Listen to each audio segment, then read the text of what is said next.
Well, hey friends, how are you? You're probably watching this. You are a nonprofit leader that is involved with your budget, and you probably don't like being involved with your budget, mostly because you weren't trained to do budgeting. You were put on this earth to do good things for your community, figure out and solve a problem in your community, make your community better, whatever the case may be. You wanted to do programming, but someone along the line says, "Hey, what's your budget look like?" It was probably your board, to be honest with you, and you probably looked at them like they had seven heads, and that is probably typical of a lot of nonprofits. If it's you, well, welcome to the right place because we got the brilliant human being, Kim Nagle, who's going to talk us through how to budget correctly. And if you are a grizzled vet or you have never done any nonprofit work in the same, this is great information for you. Kim, how are you? Thank you so much for joining us. Thanks for educating the world of the nonprofits here about budgeting. Thank you for being you. Well, and I'm likewise. Thank you for being you and starting it out with just we've got to come to the table with a sense of humor.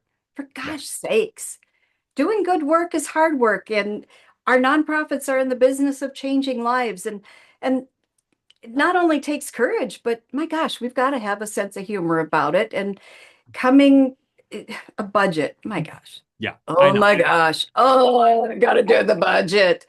Okay. And then, from the board perspective, they're going, what am I supposed to do with this budget? The executive director handed me this budget. Now, what am I supposed to look for? Right. I'm just on this board because I want to support this organization. And what am I supposed to do with it? And so that's what we're supposed to, that's what we're talking about here I love it. is doing good work and seeing a budget not as a straitjacket. I think in our personal lives, even we're going, oh my gosh, we're on a budget now. And everybody goes, oh, it's like going on a diet. But really, a budget, from my perspective, is like freedom. Hmm. It's a strategy. It gives us a tool to see how we're going to do something. And in this case, in the case of nonprofits, how we're going to do good, how we're going to change lives, how we're going to keep our promise, keep our promise to our constituents, to our communities, to the people we love and serve.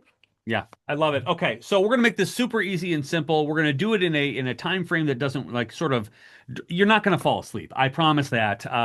Kim and I have worked together long enough that we know that this is not a thing. We're not in the business of making you snooze.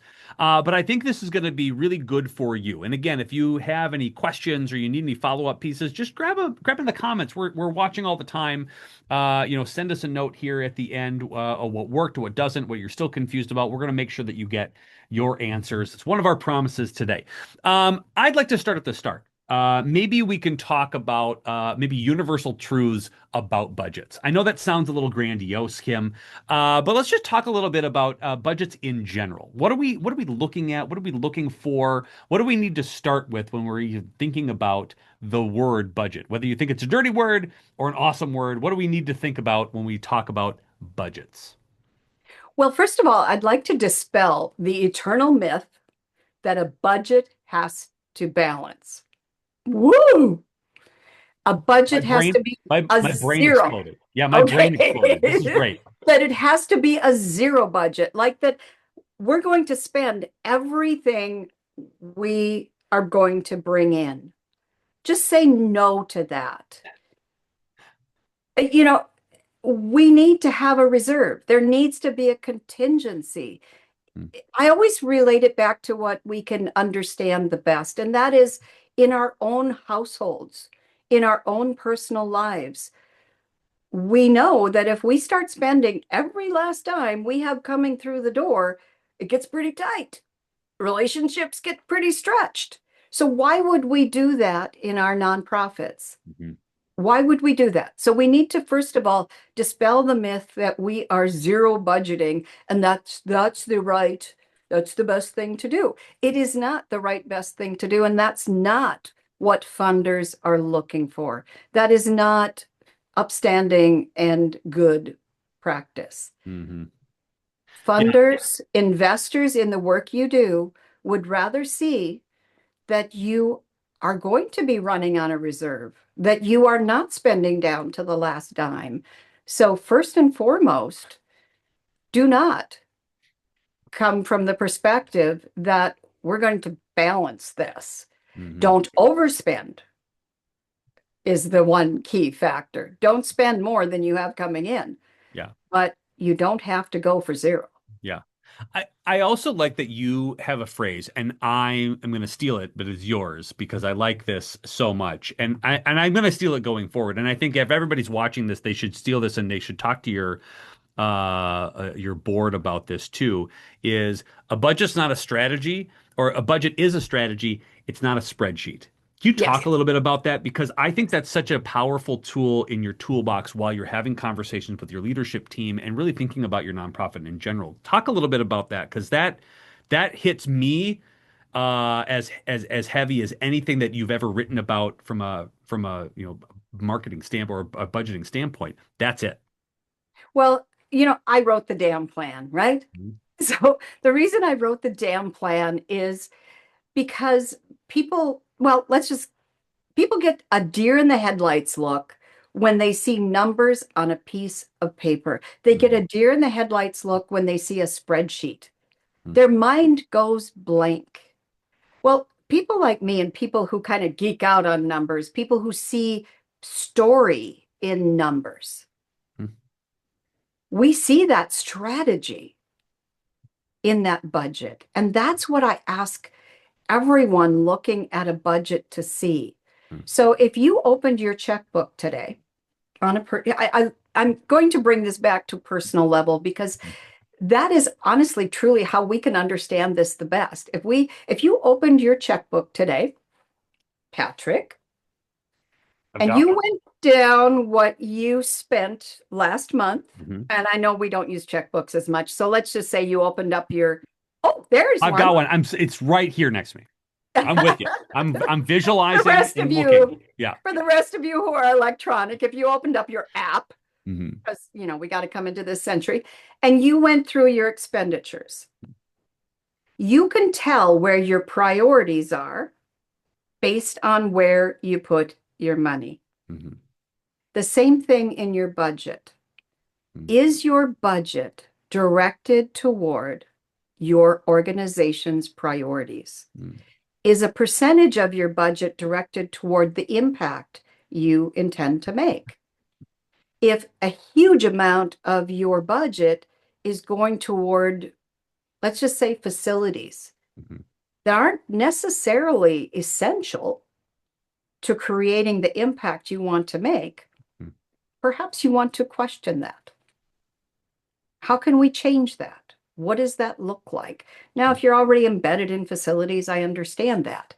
But if you're a brand new nonprofit, maybe that's something in the model you can change. Hmm. So, and staffing, marketing, programming, each line item, ask yourself the question, does this create the impact we were built to create? That's where the story is Hmm. in the budget. Hmm. If it's not the case, Yeah. changes can be made Yeah. if you are willing to make the changes. And that is where the big piece comes in. Hmm. I, That is I where yeah. I can't say you must. Hmm. It's a decision. Yeah. When we're I faced with the truth, it's a decision. I like the fact that you indicate here because I'd like to explore this a little bit more. Um, Telling story with your budget. I think a lot of people when they look at their 990s, they like, oh my God, what a horrible thing I got to go do and do an audit and blah blah blah, and I got to put this thing. There is so much power. I think that nonprofits don't use using that, the 990s or the things, but Mhm. you can use your budget as a storytelling entity. How would you do that? If you're a nonprofit leader, you're like looking at it, you're like, these two are crazy. I don't know what I'm doing listening to this thing. Use my budget as a storytelling tool. How do we do that? Because I know that there's a lot of people who are looking at numbers and they're trying to figure out how to use them in a way that's tangible, show impact, etc. How do we do that? What are the things that we want to talk about? Or if you're looking at these, those spreadsheet, what are you looking for? Well, you're looking for percentages that you allocate, directly toward that impact. I mean, Hmm. that is what nonprofits are in the business of changing lives. You've Mm-hmm. heard me say that. That Mm-hmm. is their product. No matter what kind of nonprofit you're in, you can bring it back to that. Mm-hmm.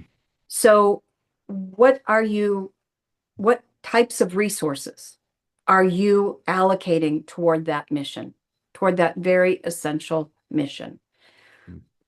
Let's be truthful. Sometimes, after a nonprofit has been around a while, these are hard truths. Yeah. They exist to exist. Mm-hmm. They exist to exist. So Mm-hmm. they start fundraising just to keep what they've got going. Mm-hmm. And that's difficult to face. Yeah. It's difficult to turn around and say, is this what we're doing?